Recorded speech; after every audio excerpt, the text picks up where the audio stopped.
welcome everyone to this week's Citizens Climate University.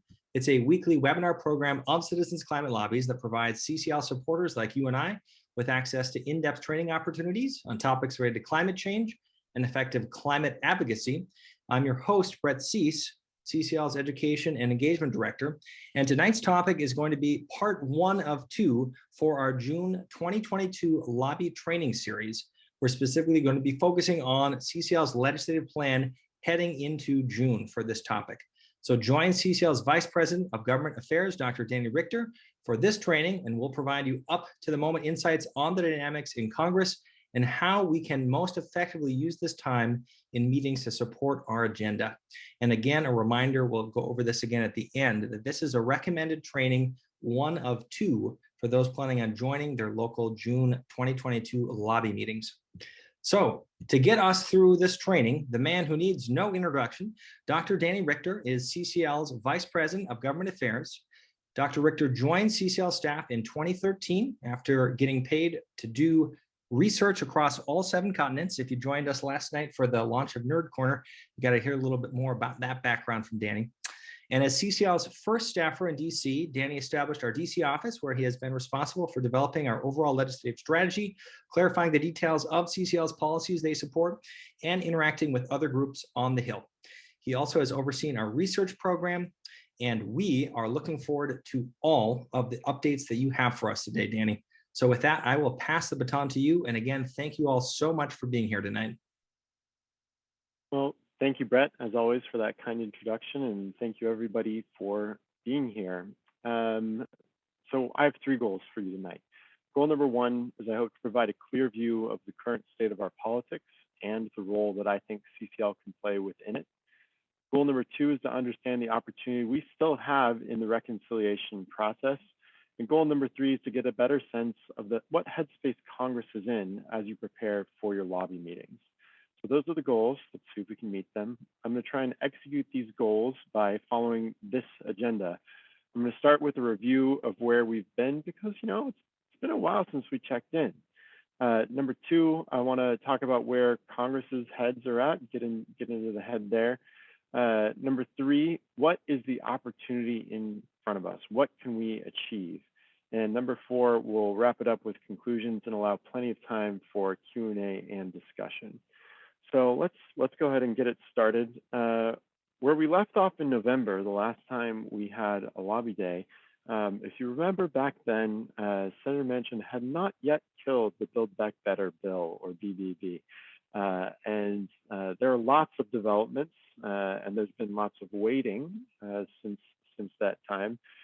Here are some of the more notable developments. We have Senator Manchin's January comments, where he said that he actually likes the climate provisions of Build Back Better, and he'd be willing to support that climate portion of that package up to $555 billion. So that was very encouraging.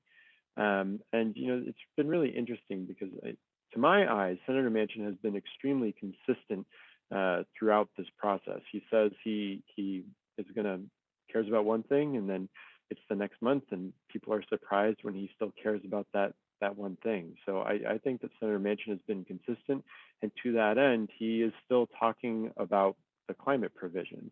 And so I think that has remained consistent. He remains open to negotiation, is his point. There is an interesting divergence between Senator Manchin and Senator Sinema with respect to their comfort levels on raising money. So we're all talking about the Senate here, because the House has already passed a version of Build Back Better. So the ball is firmly in the Senate's court. And there are 48 Democrats who are willing to pass Build Back Better. Manchin and Sinema are the only 2 who are kind of on the fence. It will not be called Build Back Better moving forward. It is the reconciliation bill, should one get over the line. And what's really interesting about the difference between Senator Manchin's preferences and Senator Sinema's preferences, Senator Manchin is comfortable with raising money from corporations and from drug pricing reform in a way that seems to be mutually exclusive to Kristen Sinema's preferences. And the reason I'm talking about that so much is, one thing that avoids this whole, it seems, we don't know their conversations, but it seems there's a conflict. One way to avoid that would be a carbon price. Obviously not 100% dividend, because one of the things that Senator Manchin has been very consistent on, and President Biden has also said, is that he wants reconciliation to be paid for. So that's the one way, and I want to be clear, it is a very low probability outcome. But that tension that you mentioned in cinema is the one very low probability at this point way that a carbon price could sneak into reconciliation. So that's why I mentioned that there. About a month ago in late April, there was a discussion with Schumer, and this, if I were worried about my heart pressure, this would be the thing that gets my heart going. Is that this seemed to be the first time Senator Schumer had spoken with Senator Manchin about this in a long time. But I mentioned that Senator Manchin has been very consistent, and you know what he brought up in that meeting with Leader Schumer? He brought up the deficit, and he brought up inflation. So the same things that he's been bringing out for quite some time. And then adding on top of that, just to complicate things, in the last few weeks, there's been this bipartisan climate and energy effort led by Senator Manchin and by Senator Murkowski. And I do want to talk about that a little bit, because that is very interesting. First of all, bipartisanship is good. So I think it's great that there are these talks that are going on, and CCL actually did put out a letter saying that we think that bipartisanship is good. We're glad to see these talks, but it shouldn't delay reconciliation. The biggest concern that has come up with the Manchin-Murkowski bipartisan effort is that it could cause delay for reconciliation. And a lot of people in DC have been pretty down about it as a result. But my view here is that if reconciliation doesn't happen, I mean, we've been doing this for the better part of a year. If it doesn't happen, it won't be because of this bipartisan effort that Manchin-Murkowski started in the last 3 weeks. If it doesn't happen, it will be because of the long-standing disagreements within the Democratic caucus that have been there the entire time, and we've been seeing them. So I really don't want bipartisanship to get a bad name because of this. We've heard from Senate staff as recently as last week, Democratic Senate staff working for a member involved in the talks, that in their assessment, the pros of the bipartisan effort outweigh the cons. It is the case that discussions there could move directly into reconciliation text. And more than anything else, this bipartisan effort is getting Senator Manchin to engage on climate. So could this delay the reconciliation effort to the point where it can't pass, we run out of time? It's possible, but I don't think that will be the reason why it won't be the bipartisan effort. And right now, this bipartisan effort is doing more than anything to get Manchin engaged, and what happens there could translate directly into reconciliation. So I'm on the side that this is a good thing, and I hope the productive conversations continue. And as our letter said, which we did share with Senate staff, we hope that Democrats will continue to move forward on reconciliation while they also move forward with this bipartisan effort. I've been mentioning reconciliation several times, so let's check in on that again, because there's some mechanics here that are a bit unusual. So July 30th is the real deadline here. And what I mean by the real deadline is the deadline after you account for recesses, how long it takes to come to an agreement, all of that good stuff. September 30th is the technical deadline. So the budget resolution, which was issued last year, that expires on September 30th. So that's the technical deadline. But if we get past July 30th, there just isn't enough time. If we get to July 30th without an agreement, a handshake agreement on what members of Congress are going to talk about, there won't be enough time. If the Senate does pass something, it will go back to the House. And I will also note that after September 30th, there will not be time to pass another budget reconciliation resolution and to start the process over. So it's September 30th or bust on reconciliation. Uh, and the key discussions here are how to raise the money. I already talked about some of the differences of opinion between Senator Manchin and Senator Sinema on that, and what to cut from the House version. The House version was $3.5 trillion, and Senator Manchin said he couldn't vote for something that big. He had provided an outline for, I believe it was $1.875 trillion late last year, and it's my understanding that that is also off the table. So a lot is going to have to be cut from the House version. And for us, fortunately, as climate advocates, climate is not really much on the chopping block. There are a lot of other things that are on the chopping block, but that $555 billion of climate investment, which would be the largest ever investment this country has made in keeping carbon dioxide and other greenhouse gases from going in the atmosphere, that would be a really big deal. But with those impending deadlines, there is no longer all that much room to influence the details for outside groups like CCL. So that's different. That's different than what we've been doing. Throughout CCL's existence, we have been trying to influence the details. We have been trying to will things into existence and looking for negotiations and tweaking things in negotiations. We are getting so close to the line here that really what's going to happen is whatever is negotiated within the Democratic caucus, that's going to be what it is. It's going to be either that or nothing. So that's something to be kept in mind. But that being said, I do detect a bit of malaise amongst Democrats. They've been doing this for the better part of the year. I think that they really need to hear from their constituents, from you, that this remains a priority and that you expect them to do something big on climate. So our June advocacy could be very well timed given the deadline, given the current state of the Democratic caucus, and but we just need to be realistic about how much wiggle room there is going to be on the details. So there's also been a lot of development since we last met in November. Of course, Russia invaded Ukraine, and this totally changed the way the world looks at energy. Some of this seems helpful to our purposes, the climate advocates' purposes. And for example, there is a greater urgency for reducing dependence on oil and natural gas here and around the world, and greater urgency to deploy renewables. However, some of the dynamics with Russia and Ukraine seem very problematic. For example, the high cost of fuel makes people less willing to accept new costs. And inflation is something that was started before the invasion, probably with energy price inflation. Those two are linked. But we've seen this really scaring Democrats away from climate ambition, from things like the gas tax, the existing gas tax. You heard a lot of Democrats talking about a gas tax holiday, which was a terrible idea.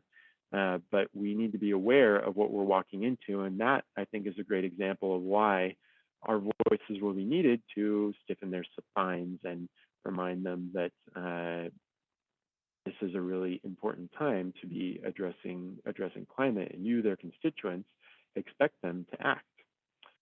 There have also been a lot of other competing priorities in Congress. So I mentioned that there's been a lot of waiting around and a lot of hand-wringing. In the recent past, you may remember there was a Supreme Court appointment. We just went through the appropriations process, which ties up Congress quite a bit. There was aid for Ukraine. And in our present and future, moving forward, the unprecedented leaked draft decision from the Supreme Court regarding Roe v. Wade that has engaged Congress. So members of Congress are talking about that. We're getting very close to the election, and there are always recesses where Congress is going to be back in district. There are going to be more in an election year, a lot more in an election year, and so they will not be together in DC hammering out policies. So that's something that competes for their attention. The crisis in Ukraine, unfortunately, is not going away anytime soon, so we can expect that to continue to hold the attention of Congress. And inflation as well is going to continue to be an important thing drawing attention of Congress, and that's going to affect our advocacy. So it should be on your radar for your lobby meetings. And there's also the dynamic that there's already a reconciliation bill that has passed the House. So there's already text. And I mentioned an agreement coming together. As an agreement comes together, large pieces of the reconciliation bill have already been written. So this could come together quite quickly. And I want to address what happens if things come together quite quickly between now and the conference, or the converse, what happens if things totally fall apart between now and the Congress and our conference, the CCL conference? Well, we will adapt. We'll probably have another one of these, and you can see what hair is left on my head after I've been pulling it out, trying to figure out how we're going to recast the primary asks. But I'm confident we will adapt in either of those situations. And now, before we move on to the next section, I do want to end with some good news. And what I've got here are two different titles from news articles. This one is from earlier this month: Manchin open to methane fee in climate energy talks. And this was Senator Manchin bringing up himself in a hearing that his committee was running, a methane fee, and how that was something that they were discussing. It wasn't clear in his comments whether he was talking about in reconciliation or with the bipartisan energy and climate process that he started with Senator Murkowski. But it doesn't really matter, because in his mind, it's a good idea and it's something that should be done. And if you go back 6 months to November 2nd of 2021, or 7 months, Democrats worked to salvage methane fee amid opposition from Manchin. That was the New York Times. So this is one thing that he has changed his mind on. And he changed his mind because senators engaged with him. They met him where he was at, and they negotiated. And now he's on board, and he's been on board with the methane fee for quite some time. And this is a huge victory, especially for people who are a fan of putting a price on pollution like we are here. For Senator Manchin to be on board with the methane fee, for him to be bringing it up. I'm not sure what's going to happen with reconciliation, but if reconciliation happens, I feel very confident that a methane fee is going to be a part of that. And that's a really positive thing. So just to bring it all together, there is still a chance to pass reconciliation, and it would be very good for the climate if that did pass. There is a very low but non-zero chance that a carbon price is a part of that. There is a very strong chance that a methane fee will be a part of it, and in fact, I'd be very surprised if it were not. And Democrats will need to hear from their constituents to get a final agreement over the line, and that's where we come in. So those are my final thoughts on reconciliation. So now let's get inside the brains of members of Congress and their staff. What are they thinking? They're thinking a lot about the election. So that's if your only answer here is they're thinking about the election, you're not wrong. So we are in election season. Policy discussions are increasingly going to be happening inside the context of the upcoming midterms in November for all members of Congress, both parties. There is a lot of time dedicated to the elections, especially in the August and September timeframe. For example, in the House, they're going to be off for 6 weeks starting in August, and then they'll be off for another 6 weeks during the election, so in October and into November. And then they're only in session for 4 weeks after the election. So for the House, they only have 13 work weeks where they are in session this year. The Senate has 4 weeks off in August, as always, and they have another 4 for the election, but they are going to be at work for 20 weeks left in 2022. So That's really not that much time. And so this is a yeah, it's not really that much time. So that's something that you should be bearing in mind. And I will also note that the House, in case lest they look bad, um, they do work when they are not in session. Out of session means they just can't vote. They are often not in DC, but conversations do still happen. They're just much less spontaneous. So I don't want to completely uh, make the House look bad there. Uh, and what are the priorities of the two parties going to be? Well, for Democrats, they have a really, really strong incentive to pass something through reconciliation. They've been talking about it this entire Congress. They already passed a reconciliation bill last year in March for COVID relief. And last year there was this tension between Democratic moderates and between Democratic progressives regarding whether or not progressives would even be willing to accept a smaller package. And now it does seem as if progressives have stood down on that, and they are willing to accept a smaller package. And part of that, I think, is concern about the election. Republicans, they are going to be interested in denying Democratic legislative successes. I think that Republicans are feeling good right now. You just look um, at the retirement gap. So this is the gap in how many Democrats are retiring versus how many Republicans are retiring. And there are right now a lot more Democrats retiring, and that's usually an indication that of how members of Congress expect the election to go. So that's a reason to believe that Republicans are going to take at least one chamber after this election. And it's always important to think about the staffer most of you will be meeting with. Right now, if it's a Democratic staffer, they are tired. They are tired of reconciliation. With all those recesses, you have a very sporadic up and down workload. You're work, work, work, work while Congress is in session, advising your member of Congress on all of those votes. Remember, that's what in session means. It's Congress can vote. And then you get to the end, and then you have much less to do, especially when things have not been moving forward on reconciliation for so long. So have some sympathy for Democratic staffers. Republican staffers have the same sporadic workloads, advising on votes. They are not going to have the same level of reconciliation fatigue, so they might have a bit more. They might just be more patient because they have not been involved in this process, given the nature of the process. And so, what is our opportunity? What are we trying to get in this lobby day? Well, for Democrats, we want to get moderate and progressive Democrats to vote for a reconciliation package that Senator Manchin and Senator Sinema can agree on.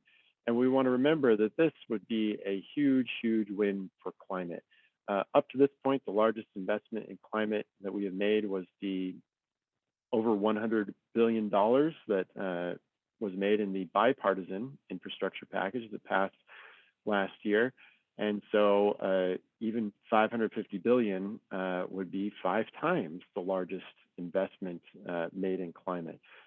So this really would be a huge win for the climate. And again, we want to keep those greenhouse gas molecules out of the atmosphere. So we would like to get it over the line. And we also want Democrats to start thinking productively about climate in the next Congress. And this is where the supporting asks will be very helpful, getting them to think, no, the Republicans are likely to control at least one branch of Congress next time. We want to get them to start walking faster towards climate solutions. And so those supporting asks will help us achieve this second goal. For Republicans, as I said, we want to get them to walk faster towards climate solutions. And this is going to be for moderate Republicans in the House and Senate Republicans. What do I mean by walking faster? This is an analogy I used in November. It used to be the case that for CCL, we were trying to get Republicans to turn around. They were walking away from climate solutions. We were trying to get them to turn around and walk in the other direction. Well, now, especially with the Conservative Climate Caucus in the House with over 70 members and with the 47 Republicans who voted for the Growing Climate Solutions Act, a bill that has climate solutions in the title in the Senate, That's 47 Republicans voting for it. Republicans are walking in the direction of climate solutions like they never have before. And the opportunity, especially while they're feeling good about their election chances, the media isn't as focused on them because they're in the minority. That's a great time to get them to commit to ratchet up their climate ambition. So it's harder to walk that back in the next Congress. And for populist Republicans in the House, we plan to bring them a message that the world has moved on a carbon price, and the world is starting to think about carbon border adjustment mechanisms. I'll talk more about this next week in greater detail, but we think that this will be a good way to get populist Republicans moving forward on climate. There's been a lot of evidence that this is a useful line of discussion with Republicans, not just populist Republicans, but all sorts of Republicans. So that's the opportunity. And tuning for next week's webinar, as I said, we'll talk about this segmentation. I kind of went over it briefly. Populist Republican, moderate House Republicans, Senate Republicans. We've got rank and file Democrats in the House. We've got progressive Democrats in the House. We've got 6 segments. Senate Democrats would be the 6th one. I'll be describing each of those segments next week and talking in more detail about what the primary asks will be, and we'll be breaking out the supporting asks and how to deploy those to greatest effect. I just gave you a teaser tonight. So that's that. And now let's move on to conclusions and then to questions. Well, this is a really unusual time on the Hill. The politics on Capitol Hill is just bizarre. The good thing is that climate does remain a top priority for the president and for Congress, and that is great. The biggest successes for climate this year so far have actually been bipartisan successes. I mentioned both of these, the bipartisan infrastructure package that included that more than $100 billion for climate and that 92-8 vote for the Growing Climate Solutions Act. Those were also very, very bipartisan votes that were big wins for climate. So bipartisanship is not dead, especially on this issue. Reconciliation had been the primary way forward for Democrats, but there is some malaise that has set in. Competing priorities and crises have drawn their attention away from reconciliation, as has the impending election. They will need their constituents, they will need you, to refocus their attention on this and remind them how important an opportunity this moment is to keep carbon out of the atmosphere. The bipartisan, bipartisan pathways remain open, and the Senator Manchin, Senator Murkowski pathway may in fact feed directly into reconciliation in a positive way. At present, it appears that the pros outweigh the cons, so that seems good. Republicans remain engaged on climate, and this conference represents a great opportunity to get them to walk faster towards climate solutions and to get populist Republicans to consider a carbon price through the lens of the carbon border adjustment. So there's plenty for us to do in June. And with that, we have a whole nother training. So again, same time, same channel next week. That link has been dropped in the chat several times. You can also just look on our events calendar on CCL Community and see it available for you to RSVP, find out all that information. A quick little reminder again to log your training. And if you have any questions after tonight, again, know that you're more than welcome to go to the forums. We put a link where you can also find the training in the chat, as well as here at our YouTube channel. It'll all drop by tomorrow afternoon so that you can share this with anyone that couldn't make us live. We know that Thursday evenings aren't the best for everyone. So feel free to make sure to get that out to the rest of your chapter or your teams preparing for the lobby days in June. But what I'm going to do tonight to close us off is just make sure that we can give you some love and healing energy, Danny, by allowing all of us to unmute. So I'm going to ask you all to unmute. Thank you all for being here. You is going to make this happen. We look forward to seeing you. Get well. Thank you. Thank you for listening to this episode of Citizens Climate Lobby's training program. You can tune into more episodes anywhere podcasts are available. Inspired by what you heard today? Join Citizens Climate Lobby to advocate for bipartisan climate solutions.